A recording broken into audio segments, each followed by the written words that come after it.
Sit with me for a moment. Not to be fixed. Not to be motivated in a loud, aggressive way. Just to be understood.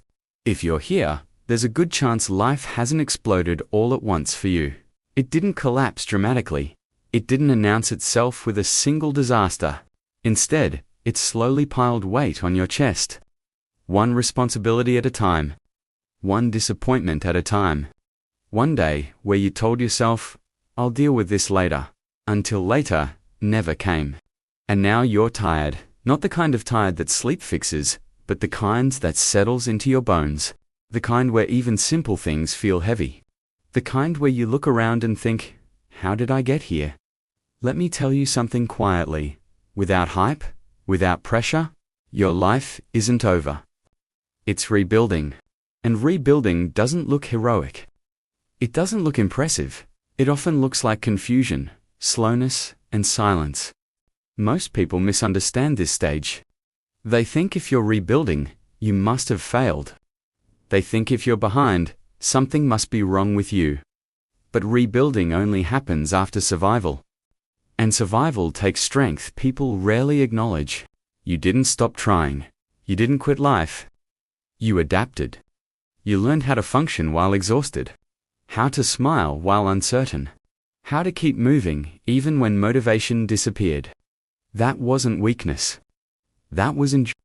There's a version of you that existed before all this. Wait, not a perfect version. Not a naive one, but a version that trusted life more. You didn't lose that person. They're just buried under experience. Right now, you might feel disconnected from yourself. Like you're living on autopilot. Like you're doing what needs to be done, but not really living. That's not because you're broken. It's because rebuilding requires space and you haven't been given any. You've been expected to keep going. To keep producing. To keep explaining yourself. To keep being strong. No one ever teaches you how to rebuild quietly. No one warns you that healing can feel like emptiness before it feels like relief. This phase feels strange because there's no clear identity attached to it. You're not who you were. You're not who you'll become. You're in between.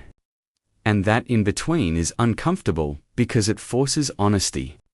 You start noticing what no longer fits. The conversations that drain you. The expectations that suffocate you. The version of success you were chasing that never truly felt like yours. You may even feel guilt for being tired. For wanting more. For not being grateful enough. But gratitude does not cancel exhaustion. And wanting peace does not mean you're ungrateful for what you have. It means you've outgrown the way you were living. Rebuilding often begins with loss, not always the loss of people or things, but the loss of illusions. You stop believing that effort alone guarantees outcomes. You stop believing that being good ensures fairness. You stop believing that doing everything right protects you from pain. That realization hurts, but it also frees you. Because once those illusions fall, you're no longer living to meet imaginary standards. You start asking quieter, more important questions. What actually matters to me now? What am I no longer willing to sacrifice? What kind of life can I realistically sustain, not just survive? These questions don't demand immediate answers. They demand patience. And patience feels unbearable when you're already tired. So you judge yourself. You compare yourself to people who seem ahead. You scroll past lives that look cleaner, happier, more certain. What you don't see is how many of those lives are running from the same exhaustion you're facing, just louder. Rebuilding is not about speed. It's about alignment. You're learning sometimes painfully where your energy leaks. Who drains you? What costs too much for what it gives back? That awareness is not a setback. It's wisdom being earned the hard way. There will be days when you feel numb. Days when progress feels invisible. Days when you wonder if anything is changing at all. Those days don't mean nothing is happening. Rebuilding often works underground. Like roots forming before anything grows above the surface. You may not feel strong right now.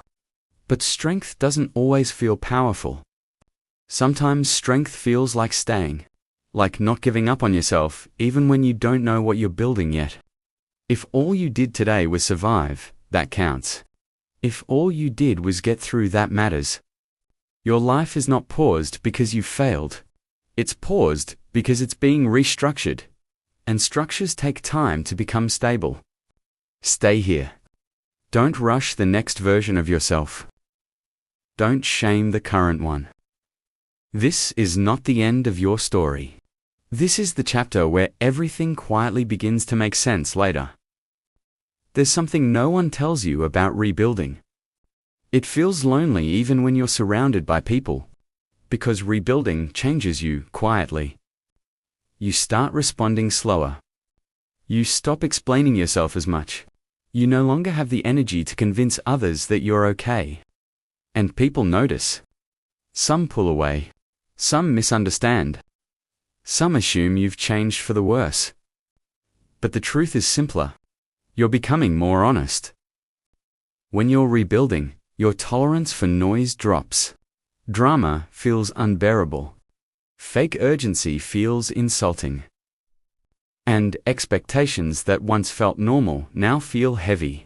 This is usually the stage where people panic and try to rush themselves back into productivity, relationships, or goals, not because they're ready, but because stillness feels uncomfortable. But rebuilding requires stillness, not laziness, not avoidance. Stillness with awareness. This is when you start noticing your inner signals again. When something feels wrong, you feel it sooner. When something feels right, it feels calmer, not exciting, not chaotic. You may notice that your definition of success has shifted. You're no longer chasing validation. You're craving peace. That doesn't mean you've lost ambition. It means ambition is maturing. Rebuilding isn't about becoming less, it's about becoming aligned. At this stage, old versions of you may try to pull you back. Old habits. Old patterns. Old people who benefited from the version of you that never said no. And choosing differently can feel like betrayal, especially if you were taught that being good meant being available, agreeable, and endlessly giving. But rebuilding teaches boundaries not as walls, but as filters. You start asking, does this cost me more than it gives? Does this move me forward, or drain me quietly? Am I doing this because I want to, or because I'm afraid not to? These questions aren't meant to isolate you. They're meant to protect what you're rebuilding. There will be moments when doubt creeps in. Moments when you miss the certainty of your old life even if it wasn't fulfilling. That's normal. The familiar often feels safer than the true. But safety without meaning eventually suffers. Rebuilding is choosing long-term alignment over short-term comfort. And yes, it's slow. Painfully slow sometimes. Progress doesn't show up as dramatic breakthroughs. It shows up as smaller reactions. Longer pauses. Clearer choices. One day you realize you didn't react the way you used to. Another day you realize you didn't chase what once consumed you. Another day you notice you're less anxious, not because life is perfect, but because you're not fighting yourself anymore. This is how rebuilding works. Quietly. Incrementally. Without applause. And that can be frustrating in a world addicted to instant results. But the life you're rebuilding isn't meant to impress people, it's meant to sustain you. Eventually, something subtle but powerful happens. Clarity returns. Not as a loud revelation. As a steady knowing. You begin to trust yourself again. Not because you have all the answers, but because you've survived not having them. You stop rushing decisions. You stop forcing time. You stop measuring yourself against lives you don't want. You move differently. And people will feel that difference. Some will be drawn to it. Some will resist it. Some will no longer fit. That's not loss, that's alignment completing itself. Rebuilding doesn't mean you erase your past. It means you integrate it. You keep the wisdom. You release the weight. You forgive yourself, not dramatically, but practically, by no longer punishing yourself with repetition, by no longer reliving mistakes you've already learned from. One of the hardest truths of rebuilding is this: you can't return to who you were. But you don't need to. That version of you did their job. They got you here. Now it's your turn to build something that fits who you are now, with your experience, your limits, your depth. Your life didn't fall apart. It made space. Space for clarity. Space for boundaries. Space for a version of you that doesn't live in survival mode. You may still have bad days. You may still feel tired sometimes. Rebuilding doesn't erase struggle, it gives it direction. And one day, without warning, you'll look around and realize you're not just surviving anymore. You're living calmly, intentionally, honestly. That's when you'll understand. Your life wasn't delayed. It was preparing you. And everything you thought was an ending was actually a foundation.